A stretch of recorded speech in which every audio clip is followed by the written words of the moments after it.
मुख्य परीक्षा के दृष्टिकोण से महत्वपूर्ण है, जहां बड़े प्रश्न पूछे जाते हैं, बल्कि निबंध लेखन के लिए भी बड़ा महत्वपूर्ण है। जो 250 नंबर का आप निबंध लिखते हैं, देखा जाए तो शुक्ल जी का यह निबंध ही है। उस निबंध को लिखने के लिए, यानी जो 250 नंबर का आप निबंध लिखते हैं आईएएस में या पीसीएस में, कहीं 200 है, कहीं 150 नंबर का निबंध, उसमें भी इसका बहुत महत्वपूर्ण रोल प्ले है। दोस्तों, क्यों ये महत्वपूर्ण है वह भी आप थोड़ी देर में जान लेंगे।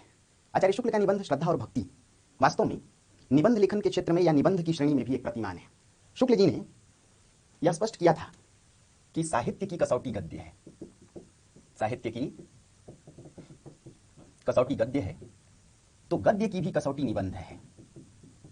यानी जिस प्रकार साहित्य को मानक बनाता है, प्रतिमान के रूप में गद्य है साहित्य के लिए, या गद्य लेखक साहित्य का वास्तव में मर्मज्ञ होता है, साहित्य की पराकाष्ठा ही गद्य है, या कोई भी भाषा जब अपने साहित्यिक विकास से जुड़ती है तो कह सकते हैं कि उसका जो परिपक्व रूप है वो गद्य है। इसलिए आप हिंदी साहित्य में भी देखे होंगे कि पहले पद्य रचनाएं हैं, कविताएं हैं, और फिर हिंदी साहित्य के आधुनिक काल से गद्य शुरू होता है। आदिकाल कविता, भक्तिकाल कविता, रीतिकालीन कविता यानी पद्य।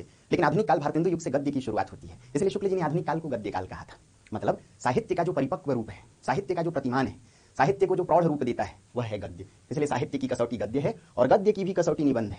यानी गद्यकारों में भी जब तक निबंध की जानकारी नहीं है, तब तक उस गद्यकार को, उस गद्य लेखक को आप यह नहीं कह सकते कि वह परिपक्व है, वह प्रौढ़ है। इसलिए गद्य को परिमार्जित रूप देने वाला, गद्य को प्रौढ़ प्रांजल रूप देने वाला, गद्य को एक तरीके से पूर्ण विकसित करने वाला कोई रूप या कोई विधा है तो वह है निबंध।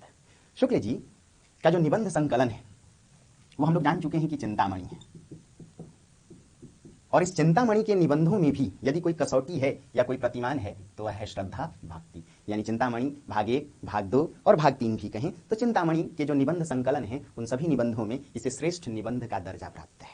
दोस्तों, शुक्ल जी के इस निबंध को समझने के लिए कुछ मुख्य बिंदु हैं, कुछ मुख्य मुद्दे हैं जहां आप थोड़ा ध्यान दें। जो सबसे पहली बात है कि शुक्ल जी इसमें श्रद्धा की परिभाषा गढ़ते हैं कि श्रद्धा है क्या। फिर दूसरी बात बताते हैं कि श्रद्धा क्यों आवश्यक है। तीसरी बात शुक्ल जी जिस पर बल देते हैं कि श्रद्धा हूबहू प्रेम नहीं है, श्रद्धा और प्रेम का अंतर भी स्पष्ट करते हैं। और तब शुक्ल जी श्रद्धा के भेदों की चर्चा करते हैं और फिर आते हैं भक्ति पर कि भक्ति क्या है, भक्ति क्यों जरूरी है, और फिर श्रद्धा और भक्ति का भी अंतर स्पष्ट करते हैं। और तब अंततः श्रद्धा को भक्ति से जोड़ते हुए उसे विश्व मंगल से या लोक मंगल से जोड़ देते हैं। देखिए, इस निबंध के ये मुख्य पहलू हैं कि श्रद्धा क्या है, श्रद्धा क्यों आवश्यक है, श्रद्धा और प्रेम में क्या अंतर है, श्रद्धा के कितने भेद हो सकते हैं, और फिर श्रद्धा और भक्ति की चर्चा करते हैं कि भक्ति क्या है, और फिर भक्ति श्रद्धा का अंतर स्पष्ट करते हैं। और यह भी बताने की कोशिश करते हैं कि श्रद्धा हो तो वास्तव में कैसी हो, श्रद्धा का दुरुपयोग कहीं ना हो। आज के व्यापार युग में कहीं श्रद्धा भी तो नहीं बिकने लगी है। और उन मुद्दों के साथ श्रद्धा को भक्ति से जोड़ते हुए विश्व मंगल, लोक मंगल या विश्व कल्याण की भावना से श्रद्धा और भक्ति को जोड़ते हैं। अब आप समझ सकते हैं कि शुक्ल जी ने ऐसा निबंध क्यों लिखा होगा। तो पहली बात, शुक्ल जी मानते हैं कि साहित्य जनता की चित्तवृत्ति का संचित प्रतिबिंब है। चित्तवृत्ति यानी मनोभाव, चित्तवृत्ति यानी मन के विकार, मन के भाव। यदि साहित्य इन्हीं मनोभावों का संकलन है तो मनोभावों की चर्चा के लिए ही शुक्ल जी ने चिंतामणि को लिखा। और समझ सकते हैं कि उन्हीं मनों के भावों में, मनों के विकारों में श्रद्धा और भक्ति जैसे विषय भी हैं। इसलिए शुक्ल जी को मनोविकारवादी निबंधकार कहा गया, जो मन के भावों को उद्घाटित करते हैं अपने निबंधों में। दूसरी बात कि यदि इन मनोभावों की चर्चा शुक्ल जी ने की तो इसकी आवश्यकता उन्होंने क्यों महसूस की, इसे आप समझिए। दोस्तों, शुक्ल जी मानते थे कि साहित्य का उद्देश्य ही लोक मंगल है, और इसीलिए उन्होंने साहित्य को लोक मंगल की कसौटी पर कस के देखा। और तब तुलसी के साहित्य में लोक मंगल को सबसे मुखर देख करके तुलसी को श्रेष्ठ कवि घोषित किया और उनके नायक राम को लोक मंगल से जुड़ा मर्यादित राम माना, या यह माना कि तुलसी की कविता में लोक मंगल की साधना स्पष्ट तौर पर देखी जा सकती है। यानी बिना घुमाए फिराए साहित्य का उद्देश्य, साहित्य का धर्म, साहित्य का प्रयोजन शुक्ल जी ने लोक मंगल को माना, और इसी लोक मंगल के उद्देश्य से श्रद्धा और भक्ति जैसे निबंध को लिखा। यह तय किया कि श्रद्धा कुछ और नहीं, विश्व मंगल या लोक मंगल की प्रेरणा का मूल है। यानी श्रद्धा के माध्यम से ही विश्व मंगल या लोक मंगल की रक्षा संभव है। और फिर कहा, श्रद्धा उन कर्मों का संकलन है जिसे धर्म कहते हैं। धर्म कुछ और नहीं, विश्व मंगल या लोक मंगल है। ऐसे कर्मों का सृजन है श्रद्धा, जो समाज को प्रेरित करे, जो पूज्य बुद्धि को जन्म दे। इसलिए शुक्ल जी कहते हैं कि श्रद्धा हृदय में आनंद वृद्धि तो करती ही है, श्रद्धा हृदय में एक स्थायी आनंद की अनुभूति तो देती ही है, किंतु साथ ही एक पूज्य बुद्धि का संचार करती है। यह पूज्य बुद्धि कुछ और नहीं, लोक मंगल की प्रेरणा है, विश्व मंगल या विश्व कल्याण की प्रेरणा है। इसी प्रेरणा का मूल श्रद्धा है, अर्थात श्रद्धा का उद्देश्य यदि कुछ है तो लोक मंगल। दोस्तों, शुक्ल जी के निबंधों की जो सबसे बड़ी बात है या विशेषता है, इनके निबंध संश्लिष्ट हैं, या निबंधों की भाषा संश्लिष्ट मिली जुली हुई है। कहीं आप बिखराव नहीं देखेंगे, कहीं बातों को बिखरी हुई स्थिति में नहीं देखेंगे। एक तो संश्लिष्ट भाषा है, ऊपर से सामासिक पदों का योजन है। बृहत सामासिक पद कहते हैं जहां भाषा में कई शब्दों को एक साथ, समास क्या है, कई शब्दों का संकलन है, शब्दों या पदों के समूह को समास। तो बृहत सामासिक पदों के द्वारा संश्लिष्ट भाषा में शुक्ल जी कई सूक्ष्म भावों को सामने रखते हैं और उसे यूं ही नहीं छोड़ देते। किसी बात को कहने के लिए पहले उसकी भूमिका का चयन करते हैं, उसकी परिभाषा को रखते हैं, उसके भेदों उपभेदों की चर्चा करते हैं और बातों को व्यवहारिक रूप में समझाने के लिए सैद्धांतिक तथा व्यवहारिक उदाहरणों और दृष्टांतों का भी चयन करते हैं। श्रद्धा और भक्ति में भी आप इसी प्रक्रिया को देखेंगे कि हर बात को समझाने के लिए श्रद्धा क्या है, प्रेम क्या है, दया क्या है, भक्ति क्या है, लोक मंगल क्या है, छात्र धर्म क्या है, इन सभी बातों को पहले समझाते हैं, इनके भेदों उपभेदों की चर्चा करते हैं और फिर इनके लिए दृष्टांत और उदाहरण का भी प्रयोग करते हैं। तो सबसे पहले इस निबंध में श्रद्धा की परिभाषा गढ़ते हैं। उन्होंने लिखा कि जब किसी सामाजिक में, देखिएगा छोटी छोटी बात को समझने की कोशिश कीजिए, लिखा कि जब किसी सामाजिक में सर्वसाधारण की अपेक्षा, यानी किसी व्यक्ति में आम आदमी की अपेक्षा किसी विशेष शक्ति या विशेष गुणों की अधिकता को देखकर उसके प्रति हृदय में एक स्थायी आनंद की अनुभूति हो, तो यही भाव श्रद्धा हो। बात थोड़ी टेढ़ी है, लेकिन इतनी भी टेढ़ी नहीं कि आप समझ ना सकें। शुक्ल जी ने लिखा कि जब किसी सामाजिक में, देखिए शुक्ल जी साहित्य को समाज से परे नहीं मानते, इसलिए उनका जो साहित्य है वह लोक मंगल की साधना से भी जुड़ा है और रस की लोकवादी अवधारणा से भी जुड़ा है। शुक्ल जी की आलोचना दृष्टि को समझने के लिए निबंध दृष्टि को समझिए, निबंध दृष्टि को समझने के लिए उनकी आलोचना दृष्टि को समझिए और निबंध आलोचना दृष्टि को समझने के लिए उनकी इतिहास दृष्टि को समझिए और इन तीनों को समझने के लिए उनकी साहित्य दृष्टि को समझिए। मतलब शुक्ल जी कहते हैं कि जब किसी सामाजिक में सर्वसाधारण की अपेक्षा किसी गुण की अधिकता या शक्ति की अधिकता को देखकर हृदय में जिस स्थायी आनंद की अनुभूति हो, वही श्रद्धा है। शुक्ल जी का साहित्य पारलौकिक अवधारणा से नहीं जुड़ा है, इसलिए शुक्ल जी रहस्यवाद के घोर विरोधी हैं। शुक्ल जी कहते हैं कि साहित्य जगत से जुड़ा हो, जगत यानी लोक, साहित्य लोक की परिधि से जुड़ा हो, क्योंकि साहित्य यदि जनता की चित्तवृत्ति का संचित प्रतिबिंब है तो जनता समाज है, समाज की वेदना संवेदना को उद्घाटित करना ही साहित्य का काम है।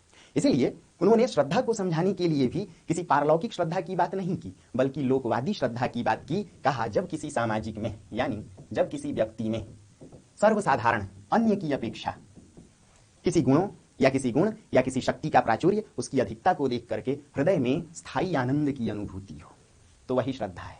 अर्थात इस श्रद्धा का जो आश्रय स्थल है वह हृदय है। और फिर आगे चलकर शुक्ल जी इस बात को समझा सकते हैं कि श्रद्धा उसी हृदय में उत्पन्न होती है जिस हृदय में अहंकार न हो, अभिमान न हो, जहां स्वार्थ न हो। अहंकार, अभिमान और स्वार्थ से रहित हृदय में ही श्रद्धा जन्म लेती है। इसका मतलब है कि श्रद्धा में व्यक्ति अपनी निजता को त्याग कर, अपने स्वार्थ को त्याग कर, जब हम किसी का महत्व स्वीकार करने लगें, उस महत्व की ओर हम बढ़ने लगें, उससे जुड़ने लगें, उसकी ओर अग्रसर होने लगें, तो समझिए वही श्रद्धा है।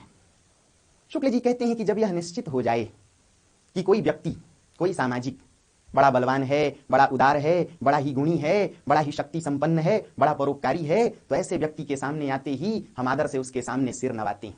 उसकी बढ़ती को देखकर हम खुश होते हैं, उसकी प्रशंसा को सुनकर के हम आह्लादित होते हैं और उसकी निंदा से हम आहत होते हैं, तो समझिए यही मनोदशा श्रद्धा है। शुक्ल जी अपनी इन बातों को रखने के लिए फिर एक और बात गढ़ते हैं। कहते हैं श्रद्धा न केवल हृदय में स्थायी आनंद की वृद्धि करती है, बल्कि एक पूज्य बुद्धि का सृजन करती है। यह पूज्य बुद्धि कुछ और नहीं है, उस सामाजिक के कार्य हैं और उस सामाजिक के कार्य कुछ और नहीं, धर्म से जुड़े हैं। यानी शुक्ल जी ने माना कि श्रद्धा ही धर्म है। यह धर्म कब उत्पन्न होगा? जब पूज्य बुद्धि का संचार होगा। पूज्य बुद्धि कैसी होगी? जो किसी व्यक्ति के गुणों को निखारे, उसे परोपकार से, उदारता से, मानवता से, शक्ति से, धैर्य से, मर्यादा से जोड़े। अर्थात धर्म कहीं ना कहीं व्यक्ति का कर्म है, वह कर्म जो उसे सर्वसाधारण से अलग थलग करे। उसके ऐसे गुणों को धर्म कहते हैं जो समाज की रक्षा से जुड़ा हो, लोक मंगल से जुड़ा हो, जन कल्याण से जुड़ा हो, उसमें वीरता का गुण हो, उसमें शौर्य हो, प्रताप हो, धैर्य हो, परोपकार हो, उदारता हो, बलशीलता हो, क्षमाशीलता हो। तो देखिए शुक्ल जी ने किसी भी बात की चर्चा के लिए हमेशा लोक मंगल को महत्व दिया और लोक मंगल की स्थापना के लिए साहित्य को जिम्मेदार माना, लेकिन यह भी माना कि किन गुणों से लोक मंगल की रक्षा हो सकती है। जाहिर सी बात है कि सामाजिक का गुण ऐसा हो, व्यक्ति का गुण ऐसा हो जो पूज्य बुद्धि से चालित हो, वही धर्म है, अर्थात ऐसे कर्म, ऐसे गुण जो मर्यादा से युक्त हों। इसलिए शुक्ल जी इस निबंध के अंत में छात्र धर्म को जोड़ते हैं और तब कहते हैं कि यह छात्र धर्म कभी खत्म होने वाला नहीं है। जब तक संसार रहेगा तब तक क्षत्रिय धर्म या छात्र धर्म प्रासंगिक बना रहेगा, क्योंकि छात्र धर्म एकांतिक नहीं है, छात्र धर्म स्वार्थ पर नहीं है। कोई राजा होगा तो अपने घर का, यह भाव छात्र धर्म नहीं है, बल्कि छात्र धर्म तो वह है जहां सुख के साथ पर दुख कातरता भी हो, जहां शक्ति के साथ क्षमा भी हो, जहां वैभव के साथ उदारता और त्याग भी हो।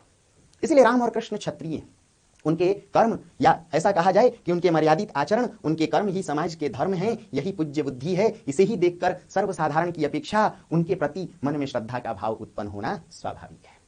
दोस्तों, शुक्ल जी इस निबंध में आगे बढ़ते हैं और यह समझाने की कोशिश करते हैं कि श्रद्धा हूबहू प्रेम नहीं है, क्योंकि शुक्ल जी ने माना था कि प्रेम लोक मंगल का आधार नहीं है।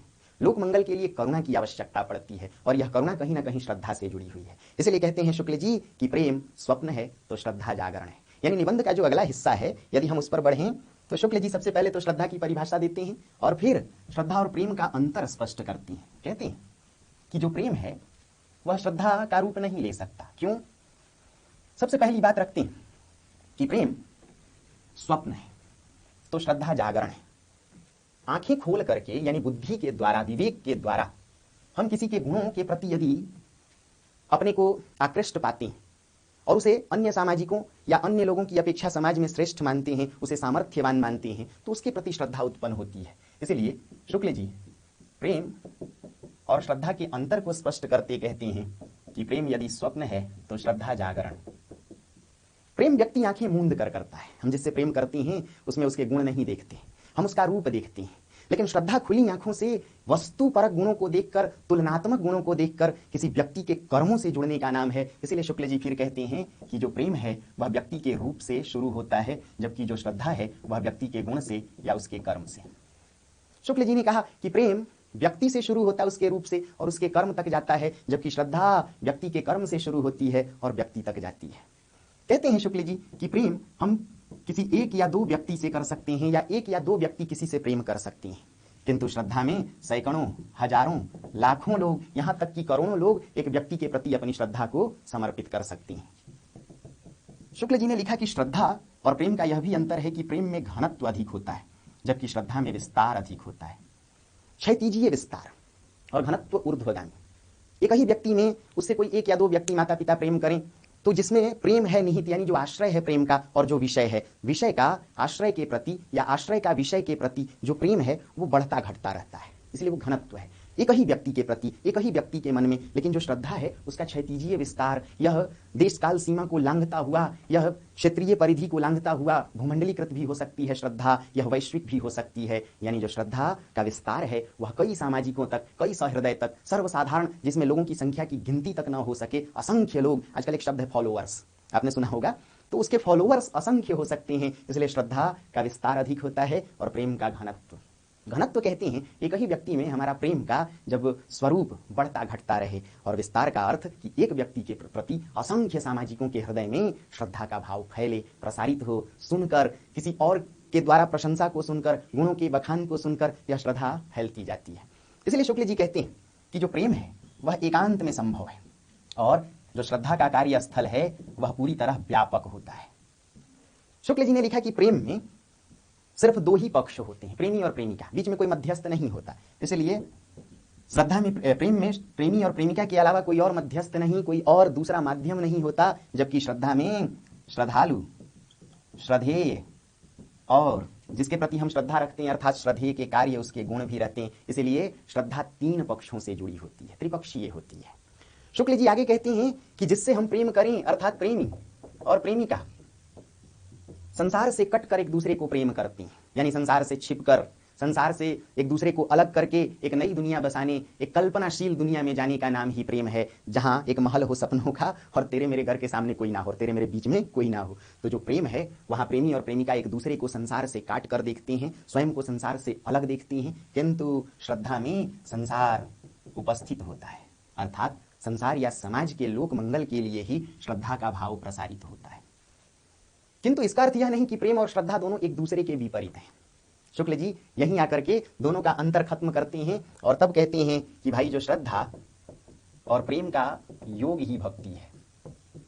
देखिए, कहा कि ठीक है, प्रेम एकांतिक है, प्रेम स्वप्न है, प्रेम संसार से कटा हुआ है, प्रेम आंखें बंद करके करते हैं, प्रेम समाज को काट करके देखने वाली वस्तु है, प्रेम एकांत में घटित होने वाली वस्तु है। किंतु जरूरी है भक्ति के लिए कि श्रद्धा भी हो और प्रेम भी हो, और भक्ति याद रखिए समाज से कटी हुई नहीं होती।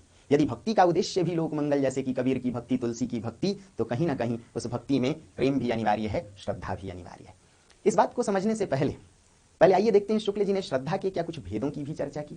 आचार्य शुक्ल मानते हैं कि श्रद्धा भी कई प्रकार की हो सकती है, और तब उन्होंने श्रद्धा के भेद गढ़ने की कोशिश की। कहा कि श्रद्धा 3 प्रकार की होती है। एक प्रतिभा संबंधिनी श्रद्धा, दूसरी शील संबंधिनी श्रद्धा, और तीसरी साधन संपत्ति संबंधिनी श्रद्धा। सुनिएगा, शुक्ल जी का निबंध है, संश्लिष्ट भाषा है, कई प्रकार के पारिभाषिक शब्दों का भी चयन करते हैं, दार्शनिकता का भी चयन करते हैं। कहीं ना कहीं शुक्ल जी की भाषा अति साहित्यिक भी है, और जैसा कि कहा कि जो दीर्घ सामासिक पद हैं उनकी वजह से इनकी भाषा क्लिष्ट लगती है। किंतु यदि देखें तो प्रत्येक बात पिछली बात से जुड़ी है और पिछली बात अगली बात को स्पष्ट करती है। इसलिए कार्य कारण संबंधों की व्याख्या के माध्यम से भी, दृष्टांतों और प्रसंगों, उदाहरणों के माध्यम से भी शुक्ल जी अपने निबंधात्मक बातों को इस प्रकार रखते हैं कि थोड़ा सजग रहा जाए तो इनकी हर बात समझ में आती है।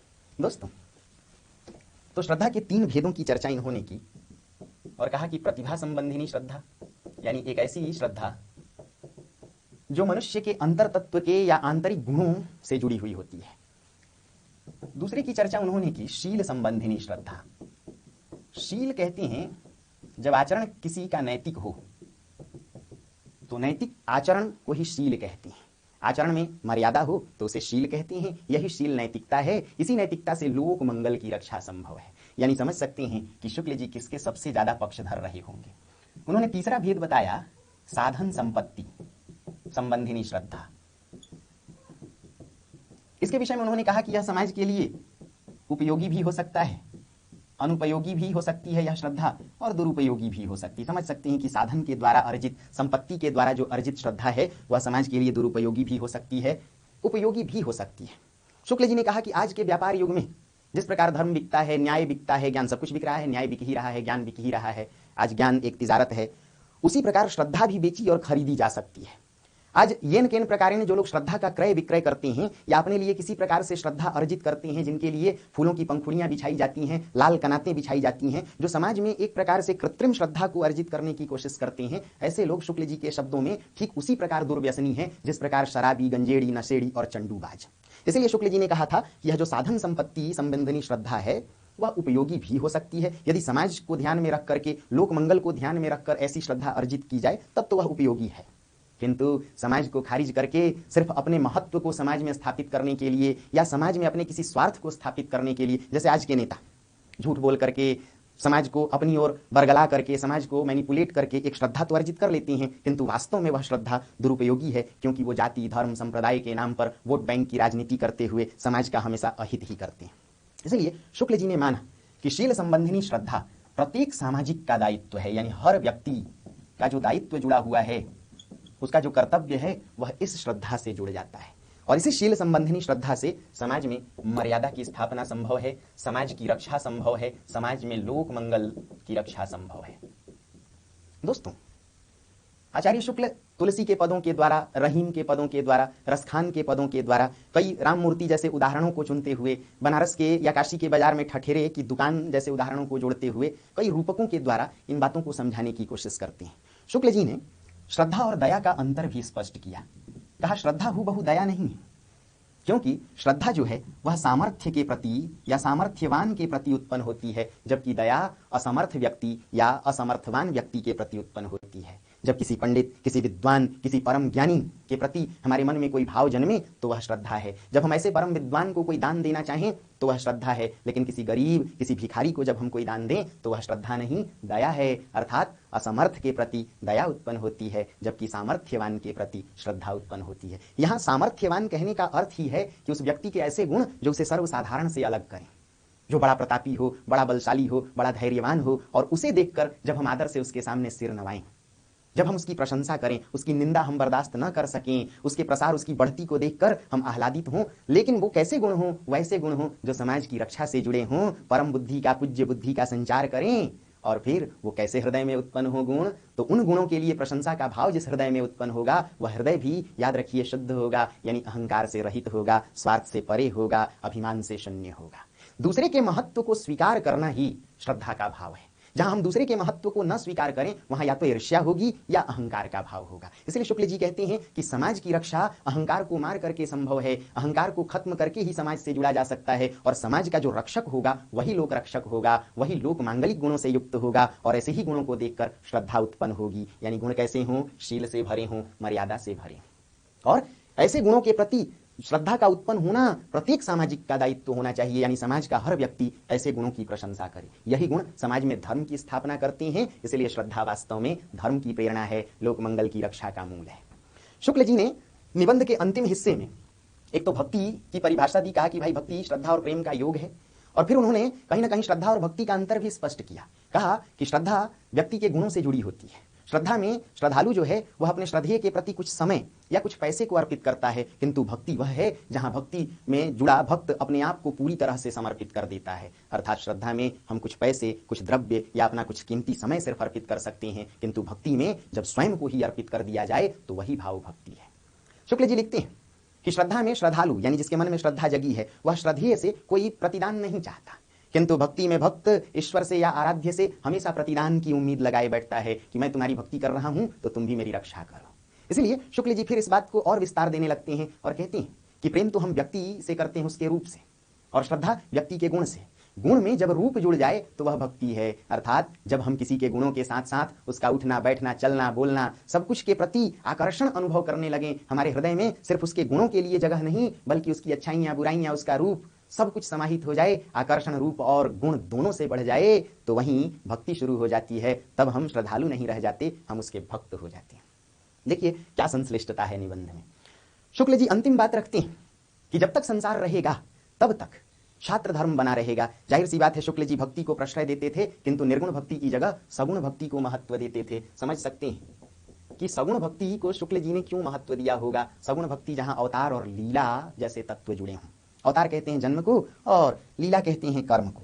यदि शुक्ल जी लोकवादी अवधारणा की बात कर रहे थे तो उस लोकवादी यानी जगत में घटित होने वाली, संसार में घटित होने वाली कोई भक्ति हो सकती थी तो सगुण भक्ति। इसलिए निर्गुण भक्ति के रहस्य को शुक्ल जी ने स्वीकार नहीं किया। तब कबीर का रहस्यवाद उन्हें रूखा जान पड़ा।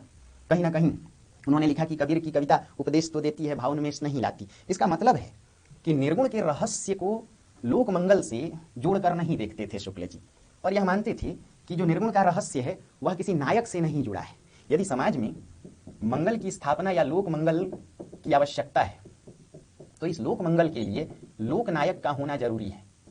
और लोक नायक कैसा हो? जो अपने अवतार से यानी जन्म से, जो अपनी लीला से यानी कर्म से।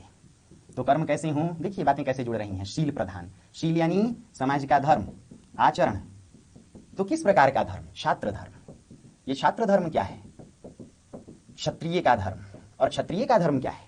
हम ही हम हैं तो क्या हम हैं, तुम ही तुम हो तो क्या तुम हो। जो स्वार्थ से ऊपर उठकर परमार्थ के लिए जिए, जिसमें वैभव हो तो साथ ही क्षमा का भाव भी हो, जो शक्ति संपन्न हो तो दयार्द्र भी हो, जिसमें दया भी हो, क्षमा भी हो, दूसरों के दुख को देखकर दुखी होने का भाव, पर दुख का तरता भी हो। यदि सुख भोग, वैभव भोगने की लालसा हो तो समाज की रक्षा करने का भी भाव हो, गरीबों, मजलूमों और जो समाज में अकिंचन हैं उनके प्रति जिसमें रक्षा का भाव हो।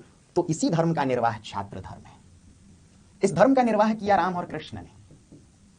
इसलिए राम और कृष्ण समाज के क्षत्रिय हैं, और तब उन्होंने अपने धर्म से, आचरण से, शील से, अपने कर्म से और अपने जन्म को भी सार्थक किया। तब शुक्ल जी कहते हैं कि जब तक समाज संसार रहेगा तब तक छात्र धर्म प्रासंगिक रहेगा। यानी छात्र धर्म का उद्देश्य भी क्या है? लोक मंगल। श्रद्धा का उद्देश्य क्या है? पवित्र बुद्धि का संचार, उन कार्यों का संचार जो समाज की रक्षा कर सके। इसी मुद्दे पर आकर यह निबंध खत्म होता है। देखा जाए तो बड़ा सा निबंध है। कई पंक्तियां ऐसी हैं जो रूपक के तौर पर, दृष्टांत के तौर पर जुड़ी हैं, लेकिन मोटा मोटी पंक्तियां या निचोड़ के तौर पर यही पंक्तियां आपको सार्थक मिलेंगी। ऐसे तो शुक्ल जी की हर बात ही सार्थक है। उन्होंने कभी किसी पंक्ति को निरर्थक रूप में नहीं लिखा। इसलिए पंक्तियों के बीच कार्य कारण संबंध देखेंगे आप, सामासिकता को देखेंगे, आपस में पंक्तियां गुथी हुई हैं, कहीं बिखराव नहीं देखेंगे। ये उनकी भाषा शैली की एक पहचान है। मुहावरे लोकोक्तियों के प्रयोग से भी शुक्ल जी परहेज नहीं करते।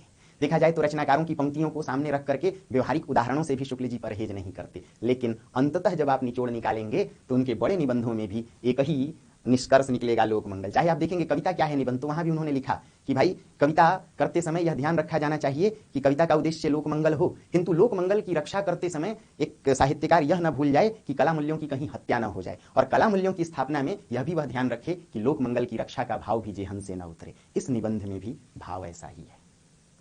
देखिए, इसलिए शुक्ल जी ने प्रेम से बेहतर श्रद्धा को माना, किंतु श्रद्धा और प्रेम दोनों को जोड़कर भक्ति की परिभाषा गढ़ी। और भक्ति भी कैसी हो, जो छात्र धर्म से जुड़ी हो, भक्ति कैसी हो, सगुण हो, लोकवादी हो, लोक मंगल की अवधारणा से जुड़ी हो। तो क्या मैं उम्मीद करूं कि ये बातें आपको समझ में आ रही हैं। अब जब आप किताब पढ़ेंगे तो आपको बहुत मजा आएगा। तो मिलते हैं अगली क्लास में, तब तक धीरे। दोस्तों,